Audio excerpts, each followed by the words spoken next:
Estamos de volta com o Religare. Hoje eu recebo o geógrafo Ricardo Palhares, professor da PUC Minas. Nós estamos conversando sobre o crescimento do pentecostalismo na perspectiva de uma análise geográfica sobre esse assunto. Onde que nós podemos encontrar, né, através da sua pesquisa, né, algum dado que confirme certas estratégias, né, de crescimento do pentecostalismo? No trabalho específico, você pergunta? Na sua pesquisa, no seu trato com esse tema? É interessante perceber na questão mesmo dos grandes centros, seria um bom exemplo, né? Porque são áreas mesmo receptoras do público pentecostal, né? Não só o pentecostal, mas as demais denominações. E alguns municípios específicos, né, que nós levantamos, a quantidade de fiéis neles é bastante interessante. Se for comprovar, talvez, na questão de templos, ou mesmo características desses municípios, na questão mesmo a formação histórica deles, né, no caso aqui no interior de Minas, Ouro Preto, Mariana e tal, justifica o não número, né, de pentecostais. Em outros municípios, onde o crescimento é bastante interessante pentecostais da mesma forma, né? Sim. Nos dois programas, né, o programa anterior e no primeiro bloco desse nosso programa de hoje, você insiste muito na questão dos dados migratórios. Sim. Né? Embora você tenha dito que a questão da conversão, né, seja um fenômeno mais forte, né? Mas falando sobre o migratório, você falou que isso é em torno de quanto? Quase 10%, se eu não estiver enganado? Na questão ao você trabalhar a mesorregião, né, o número de migrações, ele foi bastante baixo, né, comparado ao universo, né? Sim. E então, o restante desses dados estão associados com a conversão desses fiéis, né? Sim, exato. Então, migração com conversão, né? A pessoa sai do seu universo cultural confortável, sim, ali do catolicismo tradicional, com matizes populares, sim, eventualmente, né, mesclando também dados de outras expressões religiosas, como pode ser traços de culturas indígenas, né, afro-brasileiros, etc. Chega na cidade, né, e se converte, né, para o pentecostalismo. Exato. Né?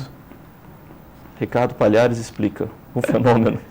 Aí mesmo é a questão da atenção que essas igrejas estão dando para essa classe, esse contingente populacional saído aí da sua origem, né? Então, são pessoas talvez com dilemas, né, situações que estão chegando numa sociedade moderna, precisando se alocar ali, e precisa de resultados imediatos para os seus dilemas, sejam eles financeiros ou espirituais, né?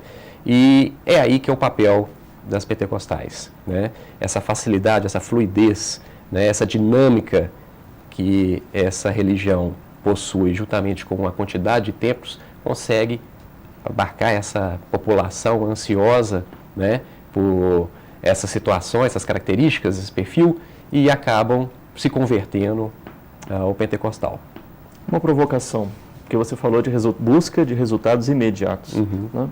Atendido um resultado imediato, isso garante que o resultado seja duradouro? Não, porque isso é um dos grandes problemas aí da continuação do crescimento dessas igrejas, né? Então, há um grande problema nesse universo, porque ele é multifacetado. Então, o protestantismo, aí, durante um século de protestantismo, né, as igrejas sempre foram muito separadas umas das outras, né? Tanto na questão de planejamento, quanto na articulação entre elas, né? A comunicação, principalmente com as tradicionais, não é tão assim, fácil. Algumas são muito rígidas, né, no seu trato, na sua liturgia, né? Então, essa falta de planejamento, articulação e a identidade, que é o mais importante, né? A identidade que a igreja passa e que o fiel passa a ter com aquela igreja, ainda está muito defasado. Então, isso complica demais na questão do grupo, né? Você chegou a identificar algum movimento de retorno ao catolicismo ou um outro tipo de movimento de saída do pentecostalismo, não sei se exatamente a partir da sua pesquisa, mas às vezes paralelamente... Na pesquisa em si nós não chegamos a fazer esse retorno, não. Mas se você for avaliar a questão dos dados, agora nós temos um novo censo, né, de 2010, a perda ainda é considerável, né, tanto da parte dos tradicionais quanto do catolicismo, tanto que o catolicismo é 64%, de acordo com o último censo, né. Os pentecostais tiveram um pequeno crescimento, moderado, se comparado de 91 para 2000, mas há um crescimento, né?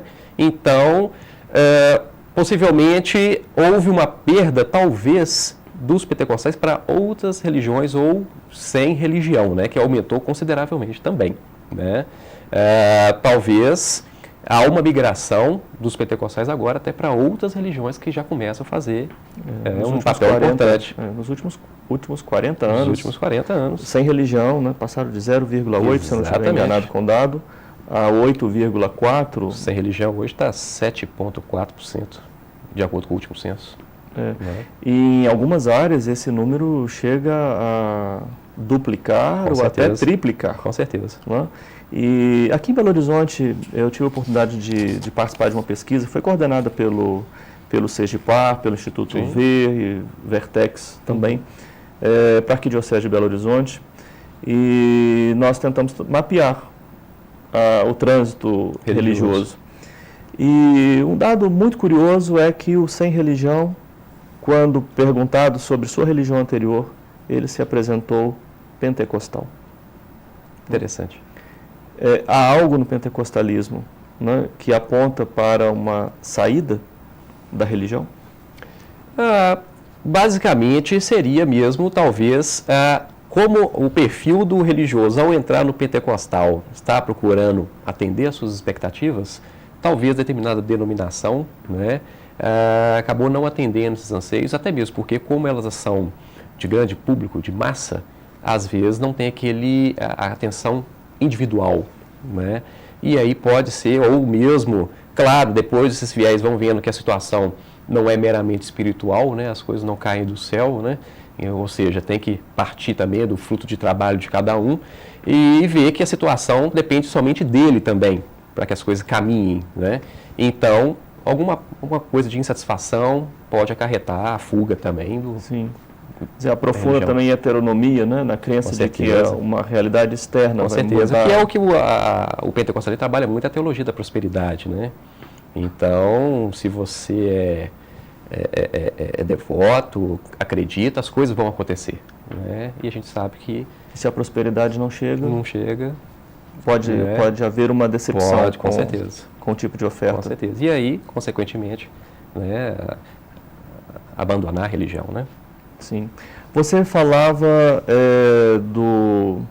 da fotografia, usou a metáfora da fotografia. Do negativo. Do negativo da fotografia, né? Esse clareamento católico, pela sua experiência com estudos desse tipo, ele pode ser revertido de alguma maneira? Ou uma vez perdido está? Se você for avaliar a questão das perdas, né, eu acho meio difícil essa mancha, vamos dizer assim, essa intensidade dessas coisas voltarem a ser o que era antes. Né? Deixa eu só explicar para o telespectador, porque quando eu falei um clareamento, eu estou falando daquelas regiões onde o catolicismo já perdeu muito, né? Exato. Fiéis, muitos fiéis. Exato. Então, há uma tendência de estabilizar, né? Até mesmo também a questão dos pentecostais também, né? Há uma tendência também desse crescimento não ser tão vertiginoso como foi, né? Mas chegar num padrão. Parece haver alguma confluência de que esses dados estão chegando a um ponto equilíbrio, de acomodação. Sim. Né? Que pode gerar aí entre uns 40%, 50%. Sim. Os dados mais otimistas para o crescimento. Em 2025, por exemplo, alguns projetam uma população de 50%. Né, Mas claro, Ricardo, que isso vai depender também de algumas regiões do país, né? Isso vai variar de uma região para outra. Com certeza. É o que você já explicou aqui, acho que o Nordeste, principalmente, né? O Nordeste é majoritariamente católico, né? Justamente pela tradição, né? De algumas cidades. Agora, o interessante é a parte litorânea do Nordeste, né? Que é um catolicismo mais festivo. Então, mais aberto, ele é mais, vamos dizer assim, mais eclético, então abre portas para outras religiões. Então, as cores que nós estamos falando, você tem cores intensas no litoral, principalmente em Recife, na capital, Natal, Salvador, né? E o interior do Nordeste, aí sim, né? As cores bem mais intensas, né? Com a questão do catolicismo. Um enraizado, né? Um catolicismo mais de tradições religiosas, de romarias, né? Folia de reis, as tradições. E ligado, claro, a figuras de personagens como Frei Damião, né? Padre Cícero, e por aí vai. Olha, foi um prazer conversar com você. Muito obrigado pelas suas informações. Eu que agradeço o convite. Foi um grande aprendizado aqui dessa nossa conversa. Espero ter contribuído. Contribuiu muito. O Religare é um projeto de extensão do Programa de Pós-Graduação em Ciências da Religião da PUC Minas. Para conhecer mais sobre os nossos cursos, você pode acessar a página do programa, que está em www.pucminas.br/ppgcr. O Religare de hoje fica por aqui. Um abraço muito cordial e até a próxima semana com o novo Religare Conhecimento e Religião.